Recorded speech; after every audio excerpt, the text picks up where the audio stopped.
Hello guys, सबसे पहले आप सभी का दिल से थैंक यू कि आपने मुझे इतना सपोर्ट किया। वैसे मैं आज आप लोगों से एक रिक्वेस्ट करना चाहता हूँ। कृपया आप सभी लोग के पास जितने भी ईमेल है उन सभी से मेरे यूट्यूब चैनल को सब्सक्राइब करके इसे 1000 प्लस सब्सक्राइबर कर दे। मेरे इतना मेहनत के लिए आप लोग इतना तो कर ही सकते हैं। तो चलिए और बिना किसी देरी के नेक्स्ट एपिसोड की ओर बढ़ते हैं। Episode number 3250, title east soil system. जेनो हॉल से निकलने के बाद वीर ने विभिन्न तरीकों के बारे में सोचा जिससे वह फिर से मानव शरीर प्राप्त कर सके। मुझे नहीं लगता कि गॉड हॉल लीडर मेरी मदद कर पाएगा। उस स्थिति में मुझे नाइट गॉड नो मून से समाधान पूछना होगा। लेकिन नाइट गॉड मून आखिर कहाँ गई? वीर थोड़ा उदास महसूस कर रहा था। यूनिवर्स बहुत बड़ा था। भले ही वह यूनिवर्स के हर इंच पर टेलीपोर्ट करने में सक्षम हो, लेकिन वह उसे नहीं ढूंढ पाएगा। जब तक वह बहुत भाग्यशाली न हो, वह नाइट गॉड नो मून को खोजने में असमर्थ होगा। उस विशाल यूनिवर्स में उसे खोजने की संभावना लॉटरी जीतने की संभावना से भी कम थी। मेरा मून कैंडल के फटने के बाद मैं अल्टीमेट एक को क्यों महसूस नहीं कर पा रहा हूँ? क्या वह चीज अभी भी मेरे शरीर के अंदर है या क्या? वीर ने अपने शरीर की जांच करने के लिए अपना सिर नीचे किया। उसके पास एक स्प्रिट बॉडी था, लेकिन ये सामान्य स्प्रिट बॉडी से अलग था। उसका शरीर ठोस दिख रहा था, लेकिन वह अपने शरीर की संरचना नहीं देख सकता था। उसे नहीं पता था कि अल्टीमेट अंडा वहां है या नहीं।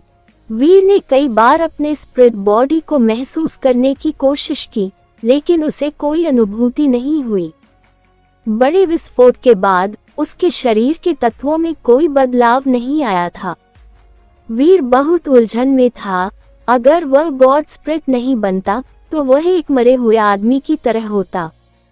सोनल और गॉड स्प्रिटों के अलावा कोई भी उसे कभी नहीं देख पाता। जब वीर बंसल फैमिली के महल में वापस लौटा तो उसने वहां सोनल को नहीं देखा, बल्कि उसने बगीचे में हेजेज को काटते हुए जयान कुशवाहा को देखा। जयान कुशवाहा ने वीर की दिशा में देखा और कहा, मिस्टर, आप वापस आ गए हैं।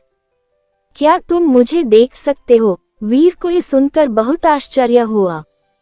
जयान कुशवाहा ने अपना सिर हिलाया और बोला, मैं आपको देख तो नहीं सकता, लेकिन आपकी मौजूदगी जरूर महसूस कर सकता हूँ। आपको क्या हो गया है? आप ऐसे क्यों हो गए हो?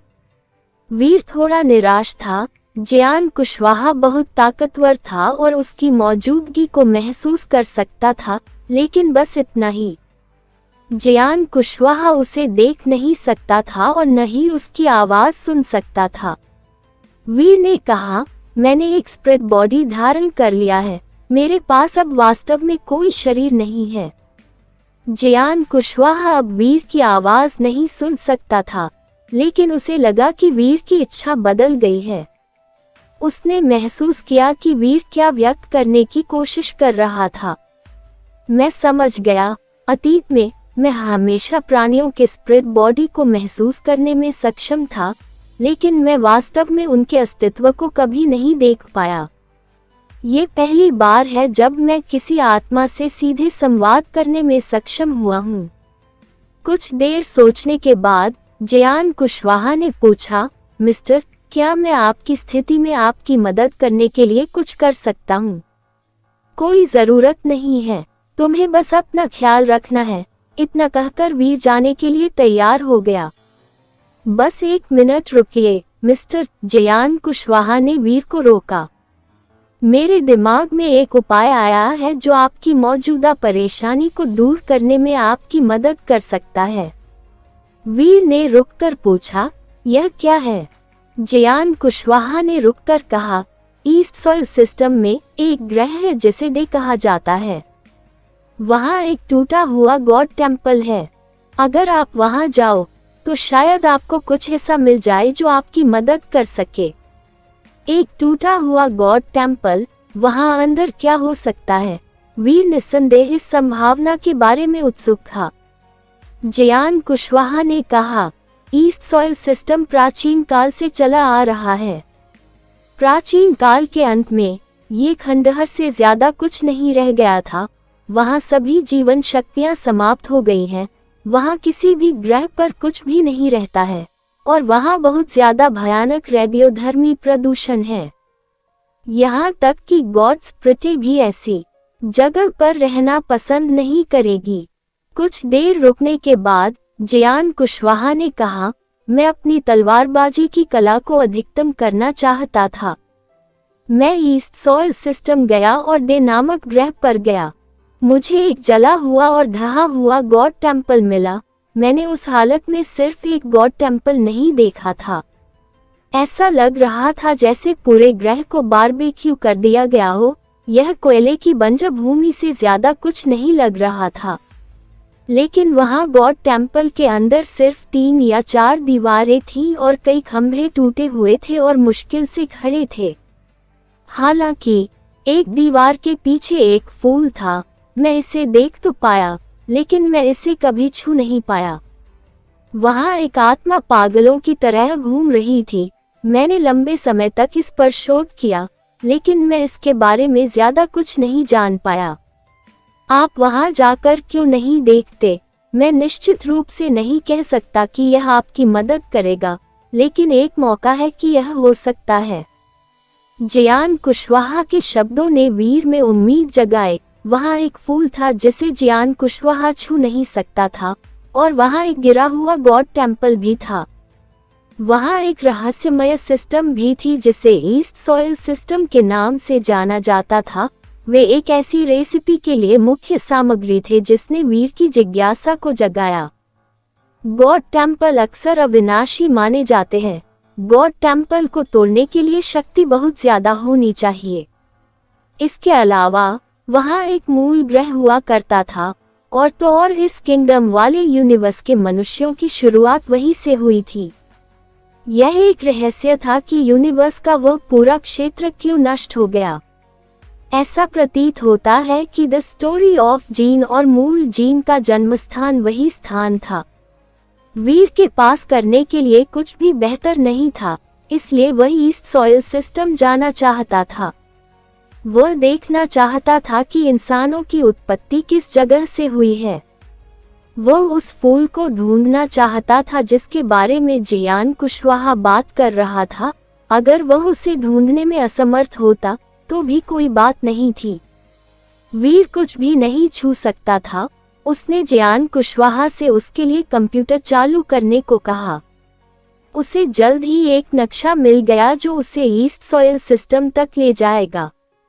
इसका विश्लेषण करने और इसे याद रखने के बाद उसने अपने स्प्रिट बॉडी को ईस्ट सॉइल सिस्टम में ले गया। एकमात्र चीज जिस पर मुझे गर्व है वह है वह गति जिससे मैं अब जहां चाहूं वहां यात्रा कर सकता हूं। वीर ने खुद का मजाक उड़ाया।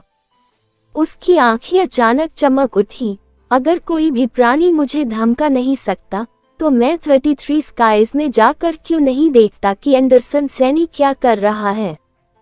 वीर ने इस बारे में सोचा, लेकिन फिर भी उसने पहले ईस्ट सॉइल सिस्टम पर जाने का फैसला किया। वह 33 स्काइज में घुसपैठ करने से पहले कुछ समय इंतजार करने वाला था। वह पहले से ही ईस्ट सॉइल सिस्टम में था, इसलिए वह पहले डे नामक ग्रह पर जाने वाला था। वीर ने पूर्वी मृदा प्रणाली को देखा और उसे झटका लगा। वहां के ग्रह कोयले की तरह काले थे। यह एक भव्य आग के बाद की स्थिति जैसा था, लेकिन वह एक बहुत बड़ी सिस्टम थी। इसलिए ऐसी कौन सी आग थी जो एक साथ इतने सारे ग्रहों को जलाकर राख कर सकती थी। वीर ने सिस्टम में उड़ान भरी। उसे डे नामक ग्रह पर पहुंचने की कोई जल्दी नहीं थी। वैसे वहां ग्रह अब परिक्रमा या चक्कर नहीं लगाते थे। ऐसा लग रहा था जैसे समय और स्थान वहीं रुक गए हों। केवल भयावह विकिरण जो हर जगह था लोगों को ऐसा महसूस करा रहा था जैसे समय अभी भी चल रहा है। जीन रे से भी ऐसी जगह पर रहना नहीं चाहेंगी। वीर उड़ता रहा, लेकिन उसे एक बार भी कोई जीवित चीज नहीं दिखी। इससे उसे आश्चर्य हुआ कि क्या जियान कुशवाहा के द्वारा देखा गया फूल अभी भी वहां है। क्या इस ग्रह पर वास्तव में जीवन हो सकता है? वीर ने इस बारे में सोचा। वह भयावह विकिरण से होकर गुजरा, वह एक ग्रह पर उतरा।